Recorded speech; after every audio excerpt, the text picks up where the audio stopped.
Hello everyone, this is Aya and today I'm going to share with you the new Tonic Studio Stamp Club for this month, January. So this is the stamp set and the die set, and this one called So Happy stamp set and the die set. So we have like a dress, a hat, scissor, it's a sewing theme, which I love even though I'm not a big fan of sewing. I'm really excited about the dies because it has, extra dies. I know, let me show you what I mean. Not all of them are coordinating, with the stamp set. First it will come with, some projects so you can see how you can use the dies.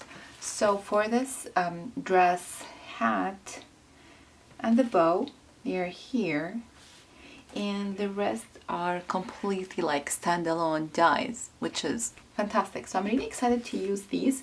So let's create some projects together.